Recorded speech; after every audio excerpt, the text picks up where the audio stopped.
Good evening and welcome to the shop here in beautiful downtown Canterbury, New Hampshire. And I want to show you today how to make one of these bed-bolted mortise and tenons. And if you took the course, it'll be somewhat of a repeat, but I'm going to throw in a special jig, an awesome jig that actually will simplify and execute the most challenging aspect of this joint. So this is going to solve everything. You're going to be running around looking for things you can bed bolt together. I'm going to first take the bed bolt out and disassemble this one here. So why would you want to do this anyway? Well, traditionally beds were bolted together like this so they could easily disassemble. And this was a good feature for many of the tall post beds of that time. Because can you imagine trying to move a bed like that if you couldn't disassemble the headboard section? You have these 7-foot posts in the front, and so the whole thing breaks down super easy, would load right in that covered wagon for heading out west. But you know, you can use them for other things too. Check this out. My bench has bed bolts. I actually made it that way so if it ever got loose, I could tighten it up. And if I was ever going somewhere, I could disassemble it and move it. And you know, I have moved this bench, dozens of times for various exhibits or whatnot and taken it on the road. And not once have I disassembled this bench. But anyway, here it is. This is the mechanism which joins this tenon to this mortise. So we're going to knock this out, and I want to especially feature the jig that will be coming up soon. So this is it. It's quite simple. It's a 3/8 shaft of the body of the bolt, and the head is like I think it's 7/8 here, and it's about 5/8 in length there. It has a square traditional bolt on the top, and I'll talk about more how you can use that. But that's the classic look. And one really cool feature of this is the tapered point that it comes down to there. And that's important because when this threads in through the tenon and it wants to find the nut that's embedded in the rail, it has to kind of find that and start threading without you holding it or anything. And the genius of this is it just beautifully finds it, and it threads right on while you're spinning it because of that tapered point. So it doesn't have to be absolutely in the perfect spot. In fact, you want the nut to be able to move around a little bit to allow for that forgiveness and have that bolt find the nut in the rail. And then it'll lock it up tight. Here we go. I'm going to move this post aside and this rail, and we're going to bring in instead our other head post. Now this one's not as far developed. This one we just tapered today, but I did not do the whole thing. So you can see the progression like this of what it goes through to get to this. And it really is not very time consuming to make this, and there's some fun skills that we have here. So anyway, this is what we're going to go for, and I'm going to cut this joinery first. So to do this, we need to cut the bolt hole coming in from this side. So we have that traditional look where you have that stepped bolt hole.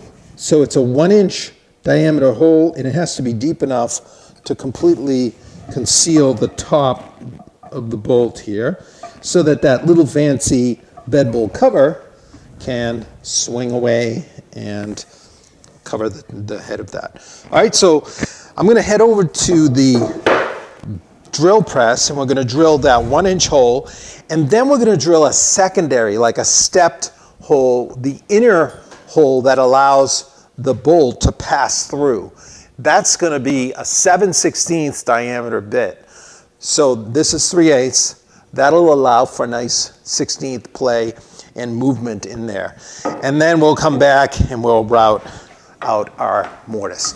So come on over to the drill press. Can you mention where you get those bolts, Tom? Oh, excellent question. Thank you for asking that. These come from my favorite hardware source, Horton Brasses in Connecticut, and we're going to have a link. It's in the description. They have different sizes. They come in 6 or 7. Now, this is just a 2 3/4 inch post, so a 6 is fine. But if you're dealing with like a 3.5 large scale bedpost like I have on the wall back here, we're not going to swing it, sure. But the 7 is more appropriate for that. But your typical pencil post, the normal pencil post is like 2 5/8 square. So the 6 is more than adequate. All right, so here we go. I've already centered this 1 inch bit, but I have not adjusted for the depth. So if I just put this with a little pressure, I use this post to find the center. So I'm gonna just lock that with the stop in place. And now I can come up here and I'm gonna actually use the head of this to set the depth. So right now I'm leaning on the workpiece. This is the space that it's going to travel as I start to bore into the wood. So I want it to be a good 5/8 heavy. Okay, so we're good. Got a little space there, and now we're ready to go. Here we go.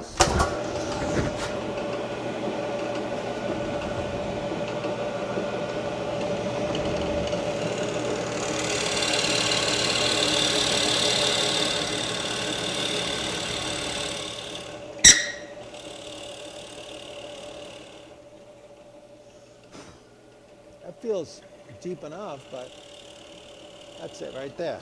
Okay, let's see how we did. So yeah, wow, that had more play in it than I thought. Doesn't matter, it's a little deeper, but if you go too far, you're gonna go through and you're gonna have to put a few washers on there. All right, so now I'm going to drill the secondary hole, and that's going to be the 7/16 bit. And that's going to get us all the way through. So let's raise it up. Now I'm going to drill this one down, but I don't want to go quite all the way through because I'm going to come back and mortise from the other side. And that will take care of getting the hole all the way through. So even though we won't see it come all the way through, it'll actually be fine. So we won't blast through there. There we go. We're not quite touching the table, but that's good. We're going to bring this up and go again.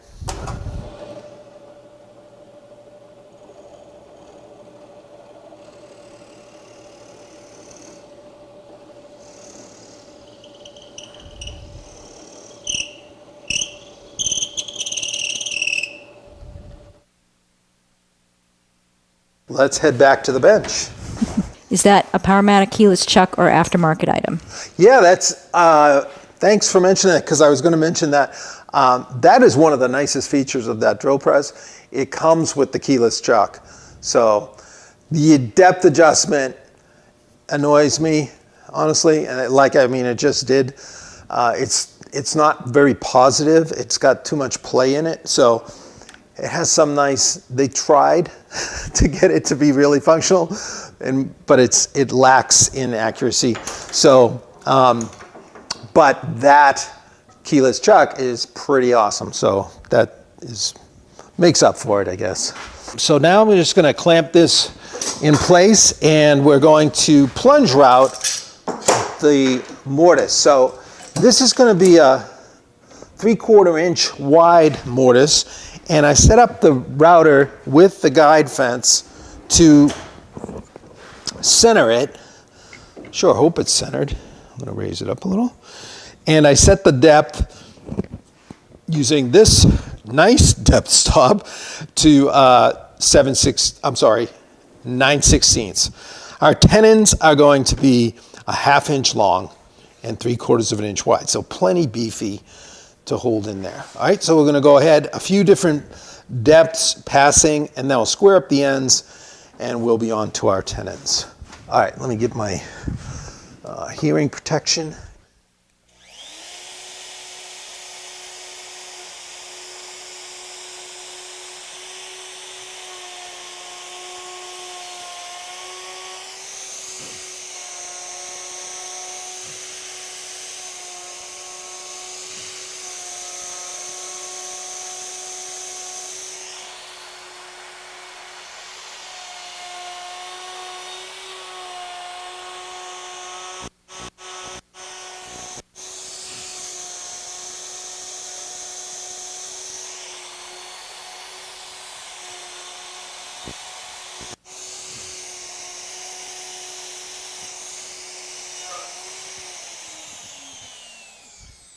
I really should have set up some kind of vacuum there, but I'm going to now chop those ends clean. So I'm going to grab the 3/4 inch chisel, and we want to square up these ends.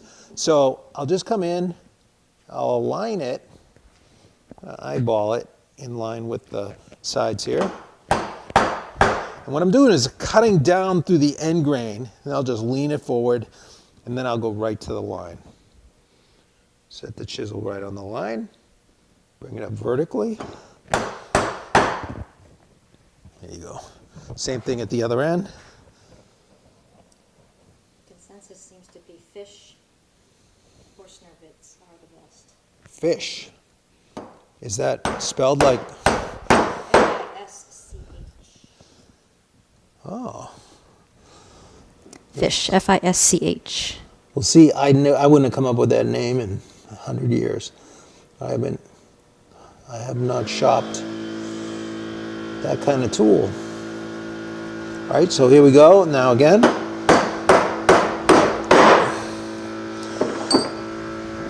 And now we just want to make sure the side walls are true all the way down so that they will allow for the 3/4 inch tenon, because we do have that roundedness there. Same on this one.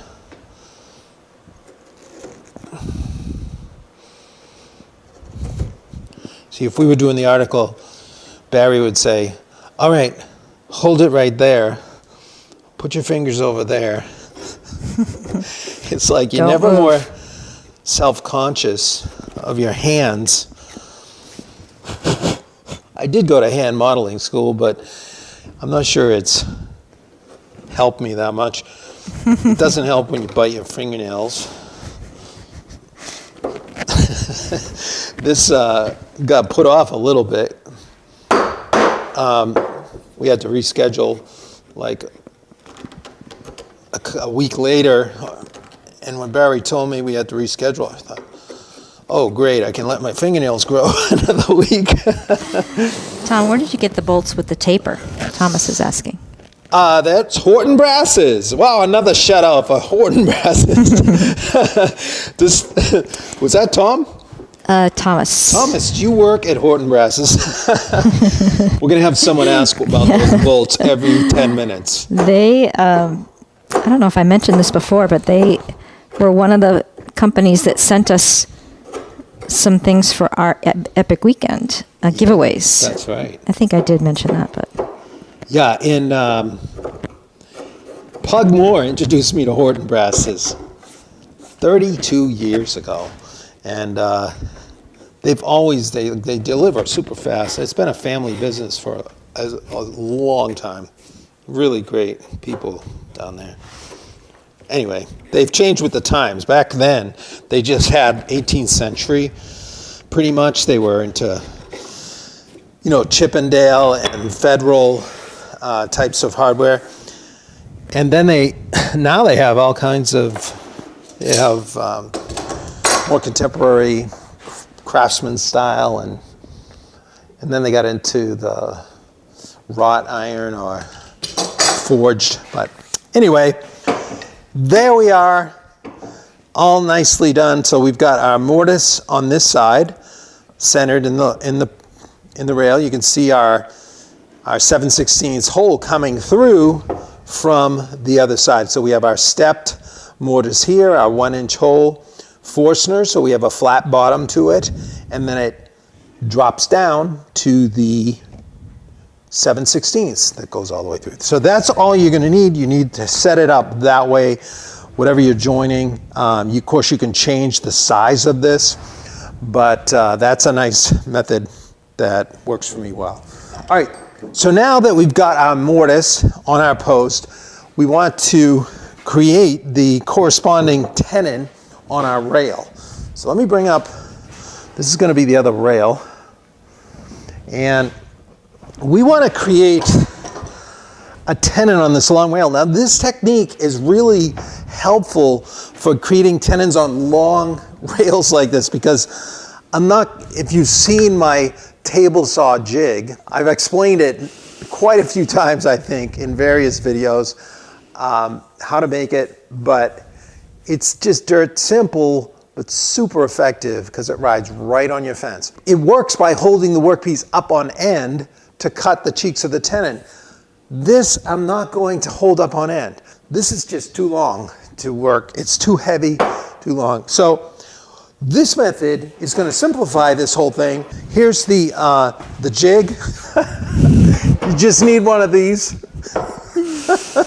It's got these heavy laminated plywood side walls, and that's intentional because plywood like that that's built up is very stable and it stays flat. Now this is Baltic birch plywood, which is even better grade. So you have multi-layers, 3 layers I glued up to make that. I actually had some scrap material from another project that I used for the sidewalls. That's why these curves are in there. It's not really necessary to have the curves. But the channel here is spaced a little wider than my typical bed rail, and I'll go sometimes 1 5/8, but I stay pretty true to the Pugmore traditional size rail, which was 1 3/4 thick by 5.5 inches high.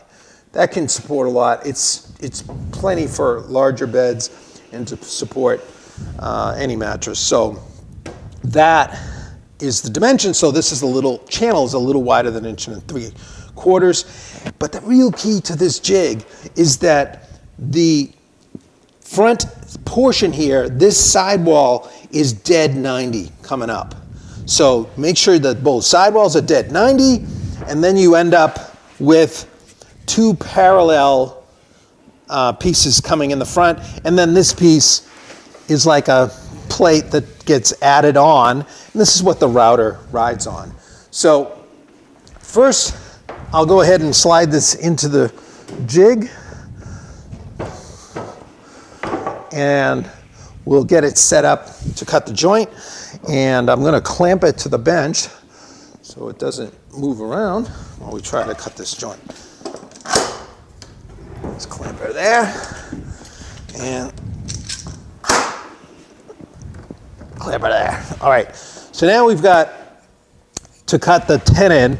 I'm going to cut the tenon using this setup. I've got a 1/2 inch straight cutter with a 5/8 OD. When you have a 1/2 inch cutter with a 5/8 OD, that gives you an offset on each side of 1/16 of an inch. So that pattern, that collar is actually going to ride against a guide, and that's basically going to trace around the template, and it will leave a tenon 1/16 larger all around. So it actually is going to end up 1/8 inch larger than our little template. So I've got this as our template, and see, it's not 3/4, it's only 5/8. It's actually slightly less, so that the tenon will fit easily into that 3/4 inch mortise. So there you go. And it's the correct height to fit into the mortise as well. So all we have to do is tack it to the end of the rail. How thick is that rail, Tom?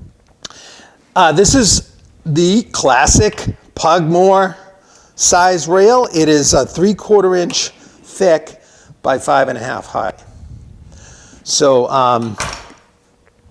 now let me get the face on this. All right, so this is the face out here. On this particular bed, the tenon is offset to the inside. So this is the inside here, so we're going to offset into the middle. And so we're going to bring it up here. Now, we want our tenon to be 1/4 inch away from the inside face. So we want to set our little template guide 1/16 more than that so that it'll end up there. Because as I mentioned, when we trace around this, that tenon is going to be 1/16 larger on each side, which amounts to an 1/8 inch overall. All right, I got to lock this down so I can tap this in. This little square is set to 5/16. So that's going to reference me right on there. I'm going to hold this and get the hammer. I'm just going to tap that in most of the way, and then we'll make sure the top is in position. That looks pretty sweet, right? And let's hit this. Let's see if I can hit my thumb. I actually did there a second. All right, beautiful. So now it's all set. Now to set the jig up, we want to loosen things up. We're going to bring it in, and I want to get the end of this flush with my outer panel. So I'm just going to grab my square and use that just to get that flush with the outer face here, and I can lock it in. There it is. All right. So now all I have to do is ride that router with that bit sticking out there and go right around here. Now I'm going to go around the perimeter first to make like a skim cut so I get a nice clean cut on the outer. That's the key. And then I'll go ahead and get the middle. If I blasted right in the middle and blew out the side, I would probably get tear out on the outside. We want to start outside and then head in. Here we go.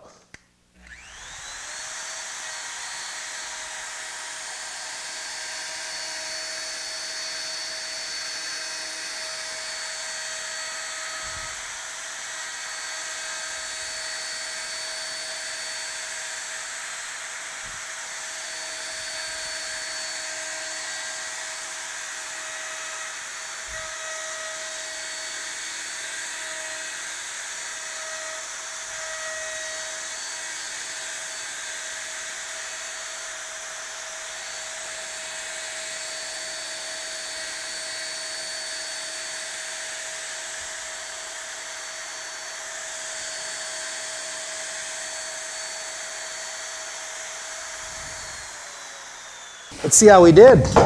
Just going to pop this off. See, when a router bit is spinning that way, you end up with, instead of shavings, you get little fibrous, 1/2 inch long fibers, because you're coming in from the side of the fibers, so it's actually quite a gentle cut. I'm always surprised with how little resistance there is to the router bit that way, because you're coming in from the end. So consequently, you get this beautiful surface, very clean shoulder, and a nice accurate tenon. So we take off our little template here. You can make these any size you want. So if you want to go with a smaller tenon, just make it that much smaller. Plus subtract 2 times your offset. See how quick that was? Clean shoulder, perfect tenon. I hope I cleaned that up well enough, but hopefully this should fit on there. Let's see. It's a little snug, but it'll go up. Check that out. I probably missed a tiny bit there, but I can always shave a little off. Look how nice that fit is. And that's not even with the bolt on it yet. So let's take this off. We're going to get the bolt on, and it will never come off. Now, here comes the fun part. This is what I promised you at the beginning, a very special jig. All right, so I forgot one thing. I'm going to set this back in. I need to mark the location of the bolt coming through. So to do that, I just sequentially, I have the rails marked, and then I have the post, the corresponding post marked too. So I'm going to end up chiseling this in, the old Roman numeral. So this is a 2 here, this is the 2 head post, and this is the 2 rail. So this gets on there. You want to fit it on. That's nice. And then we're going to take our bolt itself, because you might have a little wandering, you might not have them all in the exact same spot. So we do have to mark these. This is going to go in, and I'm going to kind of feel for the middle here. I'm just going to make a little tap, and that will make a good first impression. We get a little dimple in there. That's binding slightly, so I'm going to just skim this while I have it right here with the little shoulder plane. This is its beautiful function for it. And I'm getting I have it set light for something early, and I don't want to change it much. I think that'll be enough. Now, I want to square up that location. So here's the dimple. I could find that center point there and just make a line vertically, and then come this way with the larger square. I'm going to sight it right down here. It's really right about there. And I'm looking right down this square, and now I'm just going to bring this line in here. That's showing the center of the bolt. And I set my square here. I'll use this one. This one's at 2.5, and that's where I want the nut to show up. So I'm going to come in here and draw the shoulder of the nut. We want the nut to be embedded right there. So we get that 2.5 and then the nut.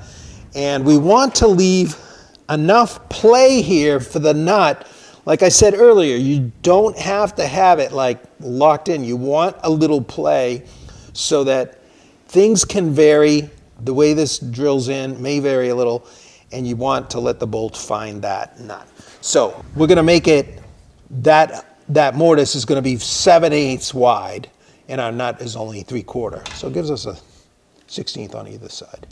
So I'll just come to the middle here, set it right at the 1, and then at the 1/8.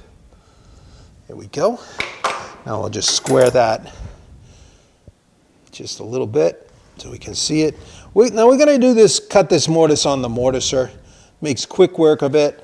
You could drill and chop that and check the depth, but man, is a mortiser handy, especially for even these kind of things. So we're going to head over to the mortiser and cut the depth. Now before we go over there, I just want to mention the depth is based on where the location of the nut is. So if we think about, this is going to be our center, bolt is going to come in here, the nut is actually centered on this tenon, hopefully, assuming no massive variations.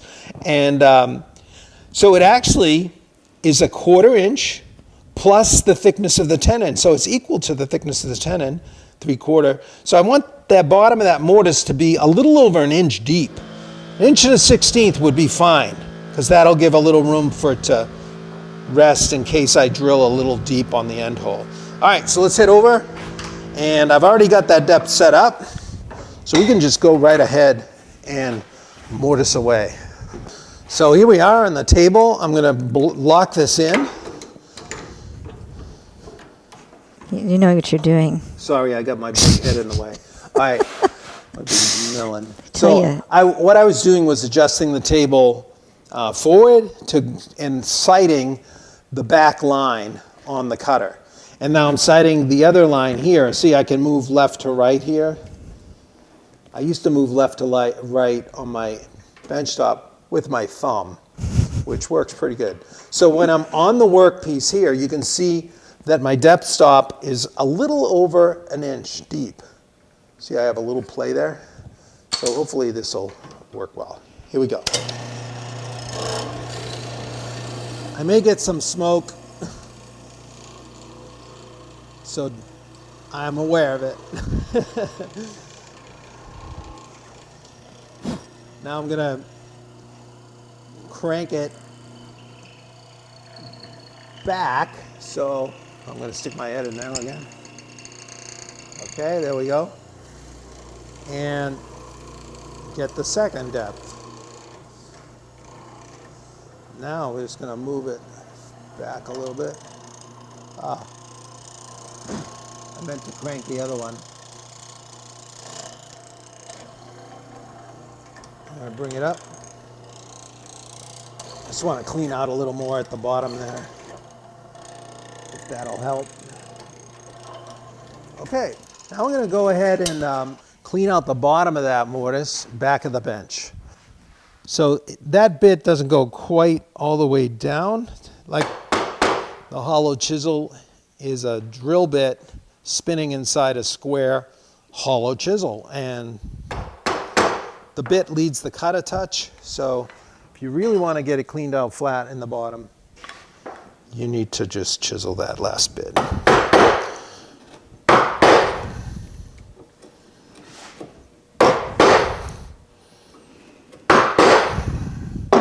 Sorry, noisy. Tom, Michael's suggesting the open side of the chisel over at the drill mortiser is supposed to be on the side where you just cut to eject the chips. Runs cooler too, he says. It runs cooler? Mm-hmm. Oh, I see what you're saying. Yeah, that's not my problem with them jamming, but I do understand what you're saying. I've had people mention that before, but I'm old habits. I've had it set up like that for quite some time, but yeah, I've read that. I need to change my method there. All right, so I'm just making sure that I'm got it nice and clean right to the bottom, and there we go. So now we're gonna clear that out. So now it looks pretty clean all the way down there. I'm gonna check the depth, make sure we got the depth we wanted. All right, perfect. 1 1/16 deep. So now is the moment of truth. This is where we've got to drill that hole. And this is a stumper. Like I used to do this on a lathe bed.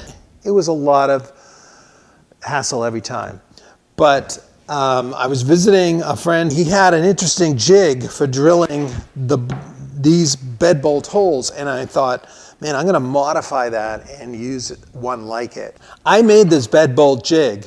This is actually the channel with a centered hole that will guide a 7/16 drill bit, and that channel fits right over the tenon. So you just have to line up the center line with that line, your center line there that we marked earlier, and bore away, and you'll get a nice true hole. Now, I reinforced the channel with a sleeve, like a metal sleeve that I stole from my old doweling jig, an old Stanley doweling jig. And so that sleeve is 7/16 inside diameter. And it works great, so it never really wears out. But I got to thinking, that's kind of annoying to have to put that in there. If you have a source for those kind of sleeves, someone let me know if you know a source to buy that type of thing.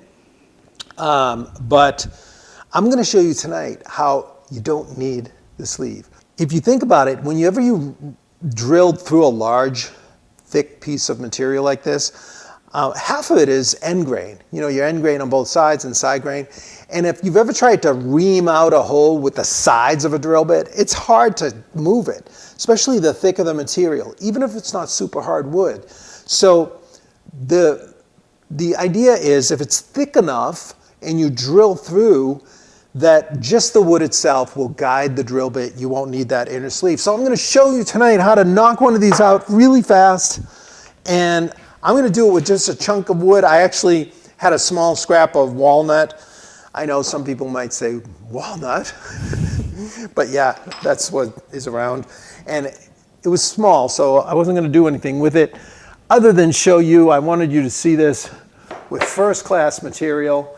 So I'm going to just find approximately the middle. It's not critical here.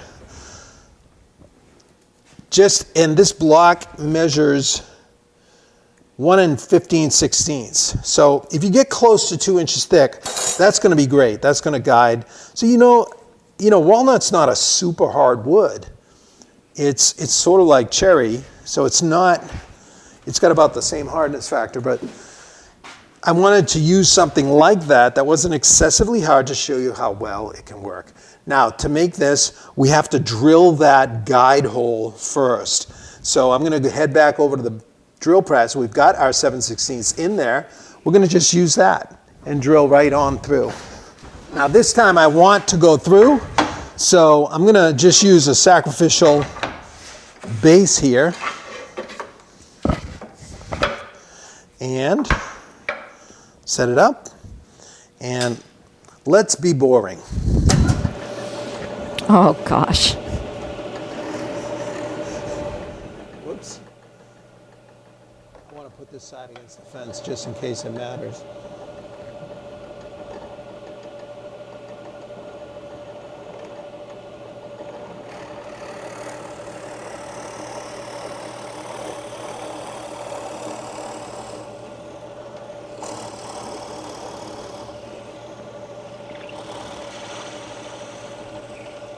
There we go. Now, I checked my drill press and I measured from each side. This side was squared up on the joiner. This side was bandsawed. That's why I wanted to make sure I had my true square side on there. And, but it really doesn't matter. Notice I didn't care about dead centering it. It looks pretty close to center, but that doesn't matter right now. So you just want to get a good 7/16 hole into a block like this. Now I'm going to take the bit. This is going to help me set up the guide fences. Once again, for the last time I promise, we're going back to the bench. So here we are. We've got our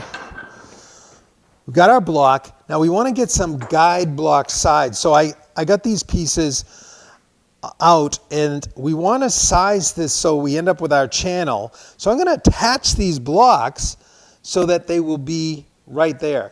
Now before I do, I just want to square a line really quickly around. I'm going to sight the center, and I'm just going to eyeball this. I should be able to get pretty close. That looks pretty true to the center right there. And let's get the square. I'll put my pencil right on the line, bring the square up.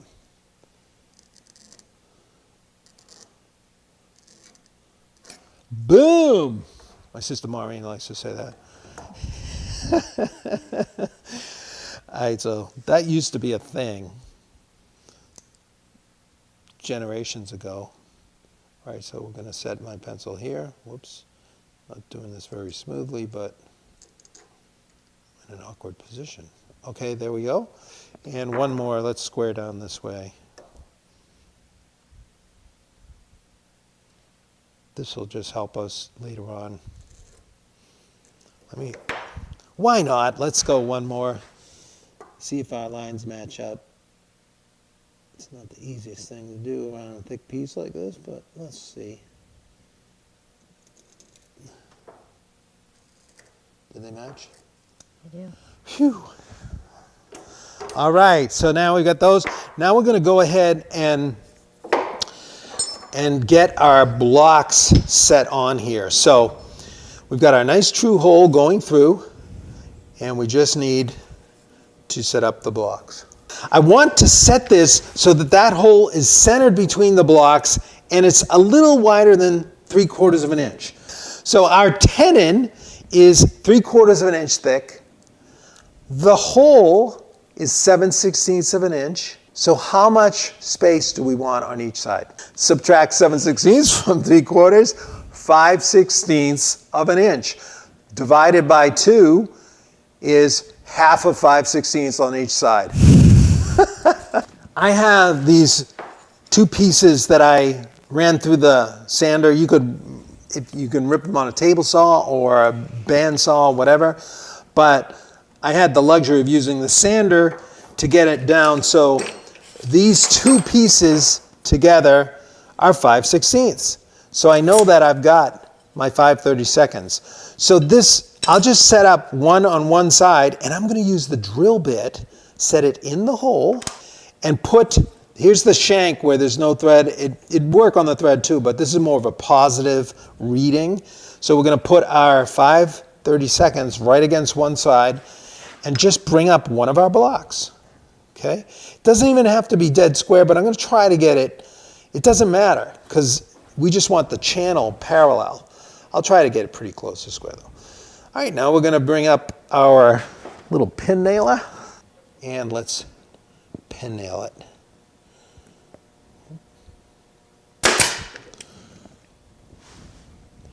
Okay, so we're just getting it right up against there. I'll put another one in there, why not? Now we can take the drill bit out and we need a 3/4 inch spacer. So what I did was I just took a piece of MDF, which turns out it felt perfect to my tenon, and I added a piece of green tape to make it a little thicker so it'll fit over the tenon easily. And now that I've got that established, all I have to do is bring my other piece up. I know you're probably getting itchy to go make some tenons already, these bolted Tom, tenons. Why not? I think this is a kind of a question. Why not just run a dado? Yeah, you can run a dado, but the challenge there is making sure everything's centered. That's actually how I made this one. But setting up to run a dado is much more time consuming. But notice, look at how accurately, now I'm all centered. To make that dado in this block, it's a pain. I mean, you could center it, but then you have to make sure your hole is dead center. I just find this is a more pragmatic method. You can certainly run the dado and go for it. But I found when I did this one, it was nuanced and I was annoyed that the hole was a little off for some reason. Here you're using the hole, so you're getting these you're coming out concentrically out from the hole, and you're setting up the guide sides, so you guaranteed, look at that thing, it's right in the center without any hassle. So you can use either method, but I've done both, and I just love the simplicity of this. It's just a simple block with the spacing using this here. Now let's see if we fit over the end. Beautiful, just fits with hardly any play, but I'm not fighting it there, okay? The last thing we want to do is square that line over. We know that that's our center line. So let's square that down. I'll just bring it over onto my jig here. So this is going to indicate our center all the way out here. That's where we want to see it. We'll do it on the other side as well. Pencil on there. Boom. All right, so there you go. That's our center indicator. Okay, there is actually one more thing we need to do. You probably already guessed it. We need to have this held in place for the boring. We want this to be held fast. So we're going to drill a couple holes through for the screws that are going to anchor and hold this on the end. So all I'm going to do is use this drill bit. I'll just find the center of this. That's about right there. I could use the hole, right? I didn't need to measure. I could see the hole right there. All right, so I'm going to make just drill straight down with I've got a 3/16 bit here.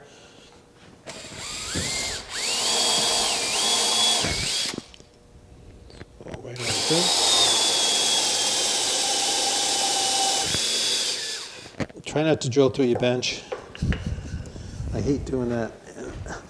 Just in case, I'm going to put it on this wedge so I can drill at an angle. There we go. And let's get this one started. Same thing, right on the center line-ish.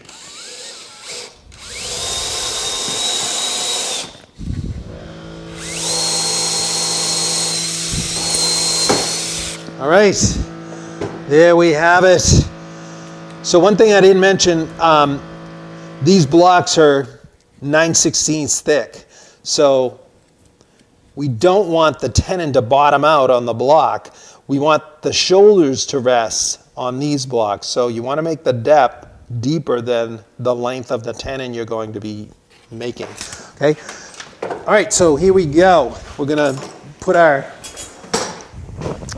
rail into the vise. All right, So, oh, I forgot. I have to square that line actually. I'm going to connect the dots like this.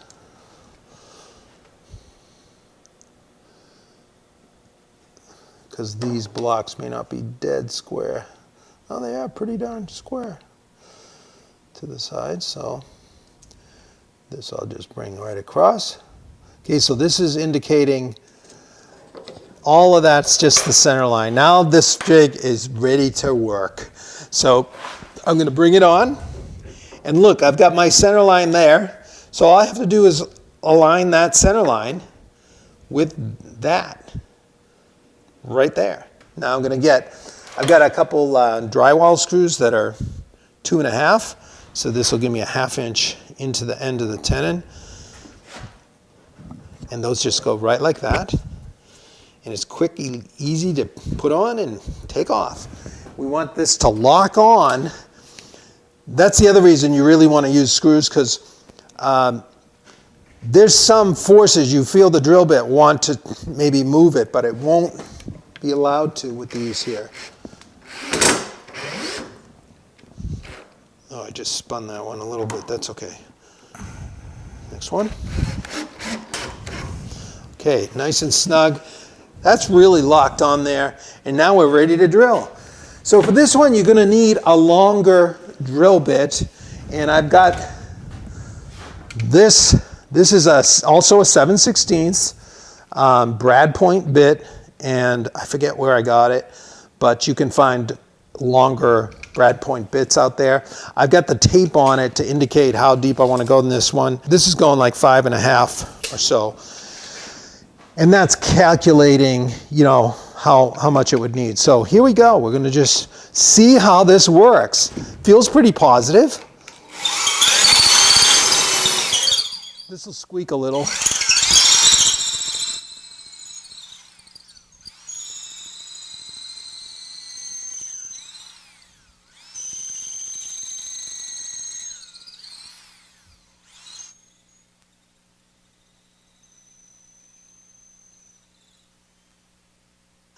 I saw the bit come into the square. That's always a good sign. You never quite know until you test it out. So now we can just pop this off and you're good to go. You left a couple of holes there, but you got the hole anyway. I'll just vacuum that out because I got the vacuum right here.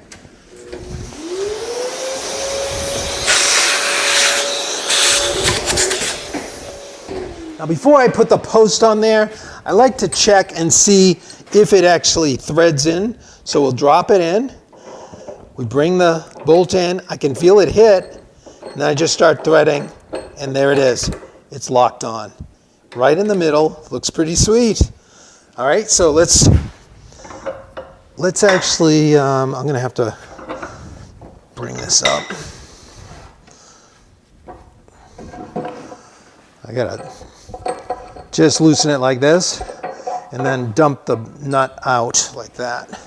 Now I have, sometimes I've actually plugged the hole for the nut, but I don't do that anymore. I'd rather have it there so you can disassemble. And yes, it's free, but if you ever had an issue with a cross thread or something didn't line up right, you can always access the nut. Anyway, so now we've got this set. Let's check it with the post. So here we go. We're going to put our post on. We want to see if everything lines up and get that onto the mortise. That's nice. That little shaving did help. In goes the nut. In goes the bolt. Start threading. It's catching. I'm feeling good. Now, Horton sells these really nice brass, old-time like T kind of wrenches that have that square end on it. So if you really want to be classy, like let's say you're giving somebody a bed as a gift and you give them this, you can buy the wrench too, and it's a really nice addition. Or you can use a 7/16 socket wrench with, I forget what that pattern's called. Somebody's going to remind me. So you've got all the multi-teeth. That fits nicely over that square. So it'll catch right on there, and you can use that. And that's typically what I use when I'm installing a bed. It's just easier than the wrench. So I'm just getting most of it dialed in like this. Now I'm feeling a catch, so now we can lock it in, snug it in. And I mean that pulls up so tight and positively. Let's take it out and see. You can see the nut turning a little bit in there, but check that out. Look at that joint. I mean, that is so tight and snug. And what we did was when we snugged that up, we drew those shoulders right up tight to the post. So that is just rock solid, rigid construction, and not so decorative yet, but it will be a pretty post when we get it detailed. Buds is asking what you used to cover the head of the bolt with. Oh, great question. That is your choice of bed bolt covers. This is the package I got from Horton Brasses for this bed, and this is the bed bolt cover that I'm using for this one. So they have in there, on their website, you'll see that they have some that are cast. These are a little heavier than some of the stamped ones. The stamped ones are quite thin, but these are a little heavier. And let's come around the end here. So you can see it'll be attached with a little screw there, and it'll swing out of the way when you want to access the bolt. And this will usually they're just at the foot of the bed. Like this is going to be up behind facing the wall. So it was very common that they didn't put them here. So for this bed, you'd really only need a couple.